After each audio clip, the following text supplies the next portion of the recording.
Kemudian eh, yang paling penting adalah makanan untuk kontrol berat badan, ya. Sudah lama diketahui dan diteliti bahwa memang benar-benar bahwa orang yang nyeri lutut itu faktor risikonya itu salah satu adalah obesitas atau kegemukan atau kelebihan berat badan, ya. Itu ada alat ukur berapa lebih berat badannya berdasarkan BMI, ya. BMI. Nah, nanti bisa dihitung gitu. Iya. Nanti si dokter bisa menghitung, oh ibu kelebihan berat badan sekian. Ibu harus berusaha memberi contoh-contoh makanan yang dianjurkan dan yang tidak dianjurkan.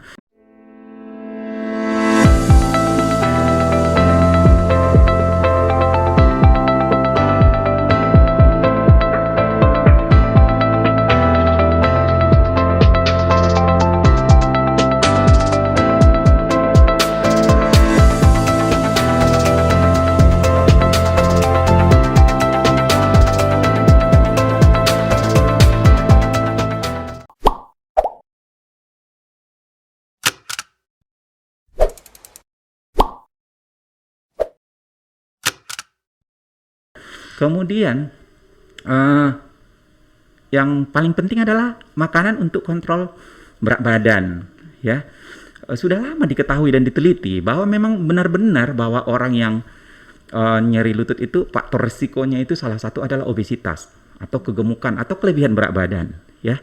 Itu ada alat ukur berapa lebih berat badannya berdasarkan BMI, ya. BMI. Nah, nanti bisa dihitung gitu. Iya. Nanti si dokter bisa menghitung, oh ibu kelebihan berat badan sekian. Ibu harus berusaha memberi contoh-contoh makanan yang dianjurkan dan yang tidak dianjurkan.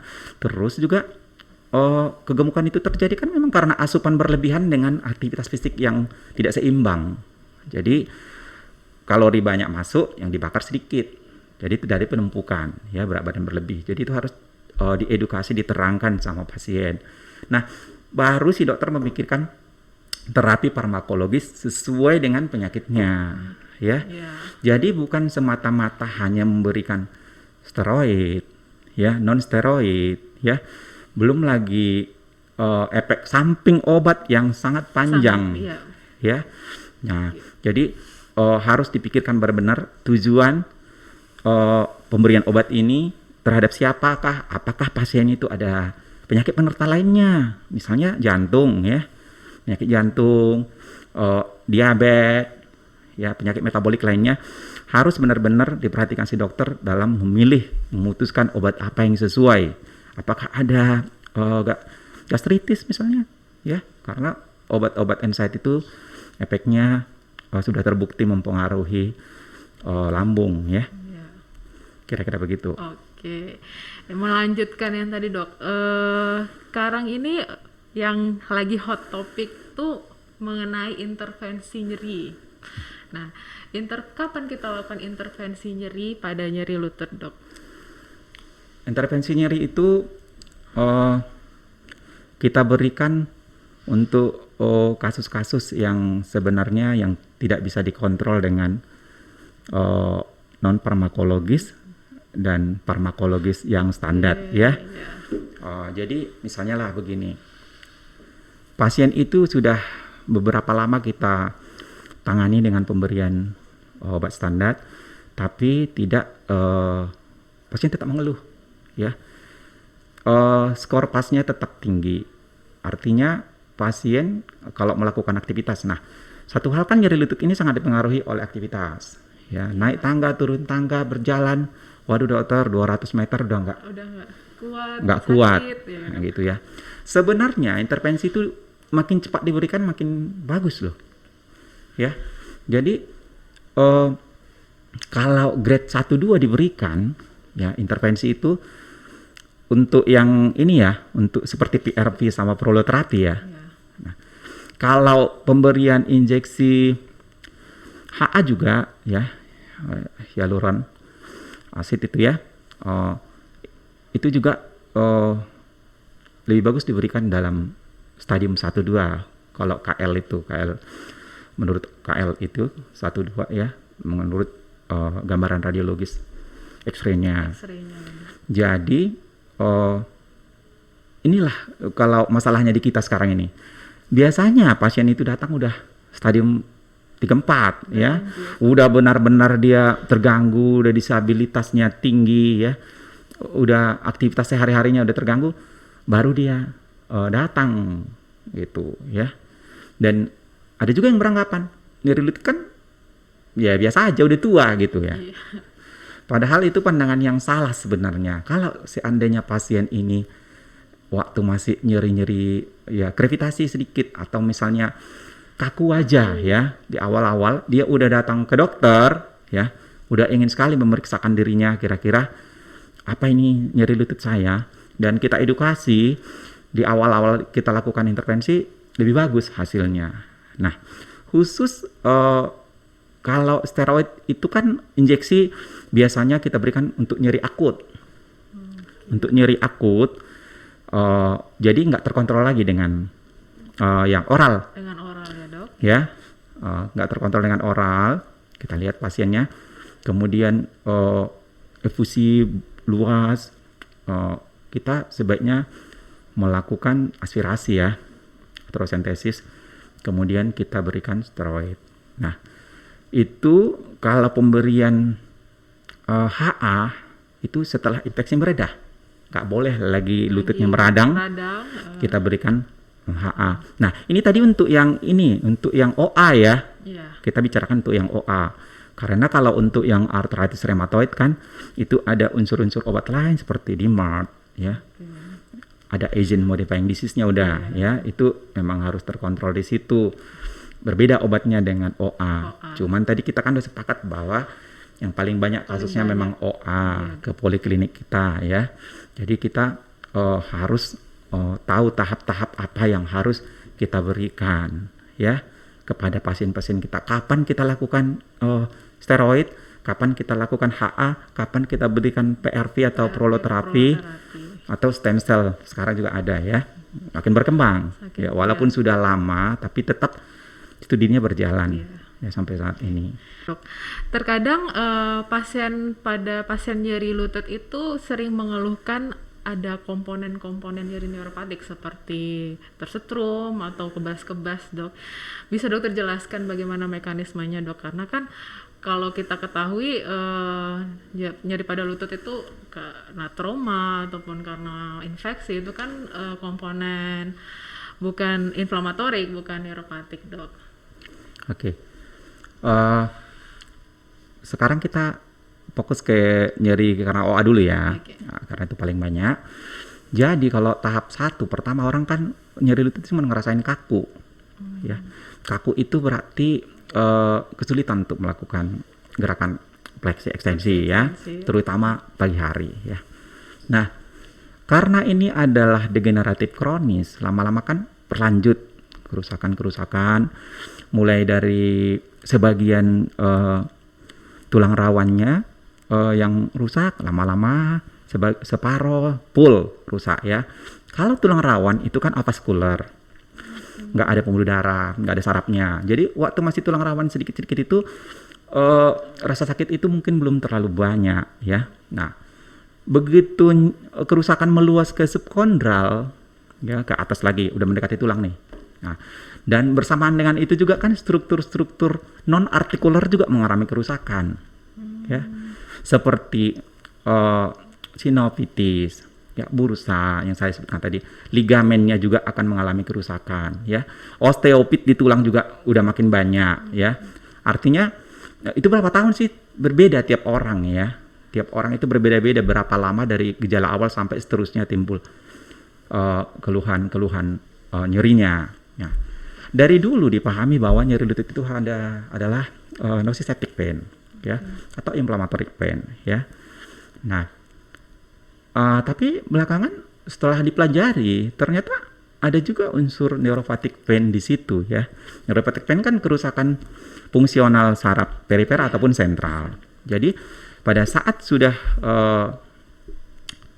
kerusakan mencapai ligamen, bahkan tendon, bahkan meniskus, disitulah secara patofisiologi itu terjadi kerusakan sarafnya. Nah, dan timbullah keluhan-keluhan neuropathic pain seperti panas, seperti ditusuk ya. Nah, untuk seorang dokter tentu kan agak ini ya, karena kalau dokter udah menjatuhkannya itu, sekarang kan ada 3 kelompok inflamasi, mixed pain, sama neuropathic Neuropathic. pain. Nah, sekarang OA genu itu bisa kita kelompokkan sebagai mixed pain ya, karena tadi ada unsur-unsur neuropathic pain-nya ya. Meskipun nggak gitu banyak, ada yang menulis hanya sekitar 5%, 4%. Nah, dokter itu harus melakukan tool untuk pemeriksaan apakah ada memang si pasien itu ada nyeri neuropatiknya, ya kan? Dengan apa? Ada tool kita ya, D4 ya, DN4-nya ada ya. Kemudian juga Pain Detect yang udah dipublikasi bahasa Indonesia ya. Tapi DN4 juga sederhana tapi bisa menurut saya untuk mendeteksi apakah ada unsur neuropatiknya. Nah, jadi harus telitilah dokternya, karena dokter ini nanti sekali bilang neuropathic pain kan harus menjatuhkan obat-obat anti neuropatik, neuropathic pain kan. Jadi dan harus menjelaskan sama pasien bahwa ibu sudah mengalami nyeri seperti ini, bukan nyeri hanya denyut atau tumpul ya. Jadi sudah ada nyeri-nyeri lain yang rasa panas di lututnya, terutama biasanya mau malam hari ya. Nah, yang jadi masalah kadang-kadang pasien itu punya beberapa macam penyakit. Ada diabetesnya juga. Oke, dok. Ya, jadi memang kita harus jeli ya. Belum lagi ada Parkinsonnya. Iya. Ya. Belum lagi dia low back pain. Ya. Belum ada low back pain-nya lagi. Jadi karena ini memang kan kelompok berisiko untuk nyeri. Ya.